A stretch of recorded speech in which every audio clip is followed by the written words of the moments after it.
بہرحال حاجی کی اور غازی کی اللہ دعا سنتا ہے۔ اسی طرح رمضان میں عمرہ ادا کرنے کا ثواب حج کے برابر ہے۔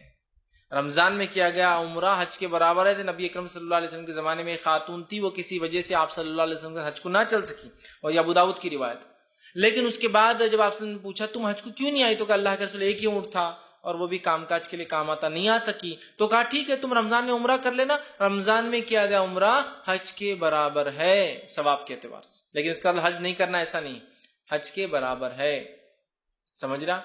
تو رمضان میں عمرہ کرنے کی ہم کوشش کریں، اگر حج نہیں بھی کر سکے، طاقت نہ ہو، چونکہ عمرہ عموماً مالی اعتبار سے کم پیسوں میں سستا ہو جاتا ہے، ٹھیک ہے؟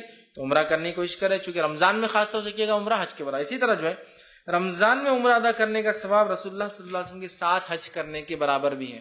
ایک روایت میں آتا ہے جو ابو داؤد کی روایت ہے، عبداللہ بن عباس رضی اللہ عنہ اس کے راوی، وہ کہتے ہیں کہ بہت لمبی ایک روایت، ایک عورت تھی وہ حج کو عمرہ کو نہ جا سکی، حج کو نہ جا سکی آپ کے ساتھ، پھر آئی اور کہ اللہ کے رسول میری بڑی خواہش تھی میں آپ کے ساتھ عمرہ حج کروں لیکن میں نہیں کر سکی۔ تو آپ صلی اللہ علیہ وسلم نے پھر اسے فرمایا اور کہا کہ تو جو ہے رسول صلی اللہ علیہ وسلم نے اس عورت سے کہا جو ہے میرا سلام، اس عورت سے میرا سلام کہنا اور بتانا کہ رمضان میں عمرہ کرنا میرے ساتھ حج کرنے کے برابر ہے۔ اس عورت کی خواہش تھی کہ نبی اکرم صلی اللہ علیہ وسلم کے ساتھ حج کرے، لیکن نہیں کر پائی۔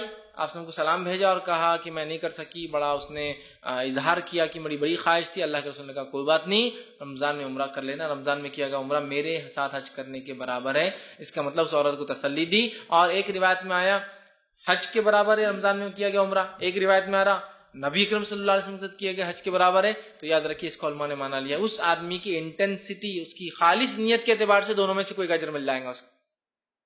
ایک تو یہ مل سکتا ہے حج کے برابر، ایک تو نبی کے ساتھ کیے گئے حج کے برابر، وہ اس کی نیت کے اوپر بہرحال ڈیپینڈ ہے، یاد رکھیے، اور یہ بھی صحیح روایت